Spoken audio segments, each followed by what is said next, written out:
Finnegan and the rapper's lead attorney Charles Ogletree Jr. visited Wesley College this morning. This young man was your student too. I get a hug. I'm a Wesley College alumni. 93, he was here. You don't know my winner. Stop it. The musician did not rap or rhyme, but his message on the need for education reached the entire student body. I came up on the streets, guys that, gang banging and into criminal activity, and those tools never work.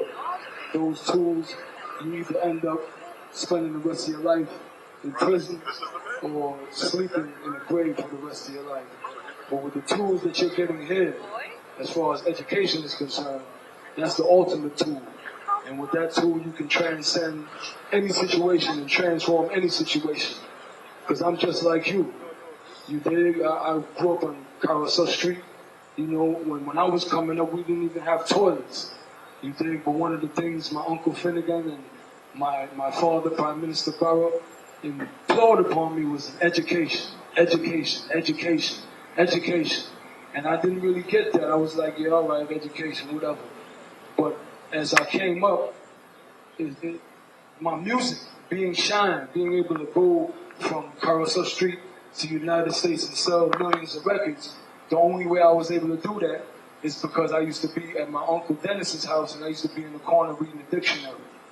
You dig? I was very into my English. I would fail all my other classes, but when it came to English, I would pay attention.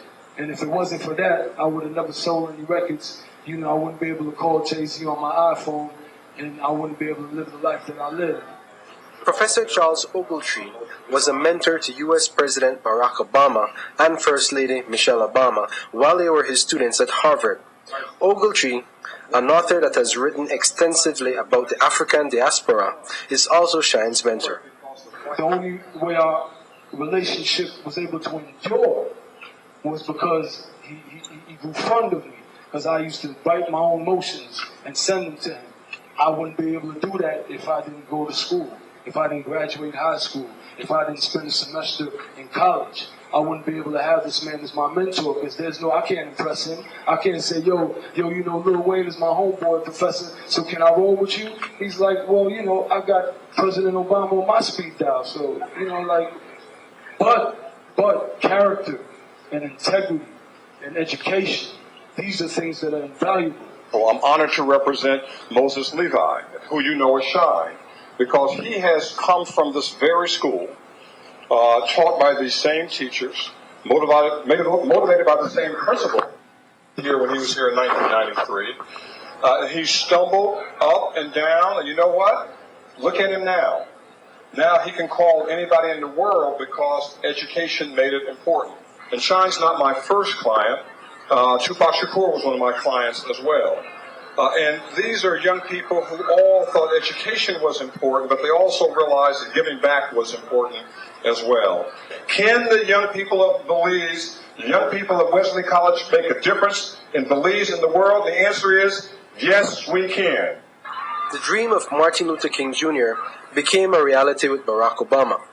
And the youth of Belize hope that their dreams can also be realized, which born and what they do when they're given certain gifts is determined by how they use those gifts. And he's used his gifts around the world, but he's back in Belize to use his gifts to lift this community up. And he has some very ambitious plans for Belize. We won't go into those today, but you can already see he will be traveling around the country, meeting with young people, talking to young people about his own issues. And he makes no excuses for what he went through. He made mistakes in his life, and he's adult enough to recognize them.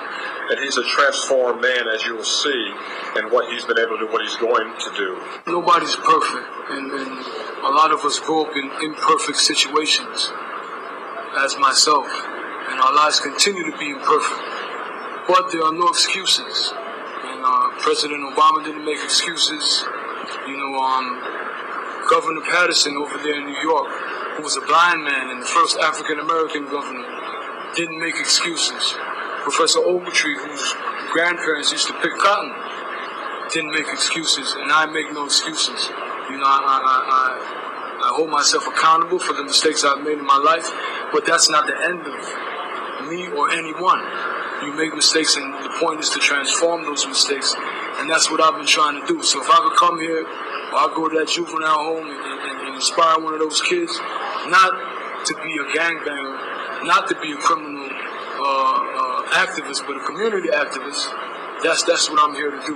The United States is important, but the reality is that if you look at the major artists, particularly from this genre, their impact is worldwide, not just within the United States. That's number one. And in fact, the response to his release has been reported not just the United States. People think that there's the least United States. There is Europe, there is Asia, there's South America. And it's amazing how the culture of what he's talked about is translated. There was no conversion to Judaism. This is a hereditary thing.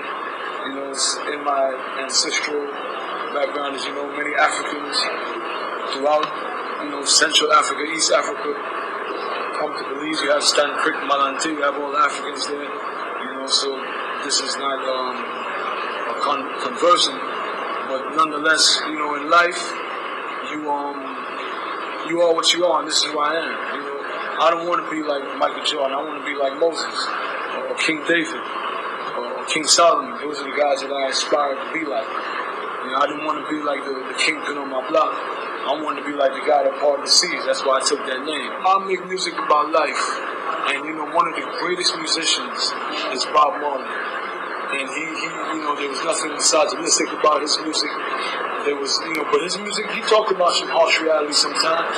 And then his record company was Tough Gang. He was tough, but that's what I would like to be like. I would like to, be able to make that type of contribution, that type of Marvin Gaye contribution. You dig? But at the same time, we curse. At the same time, life is violent, life is troublesome sometimes. So don't expect my music to be sanitized.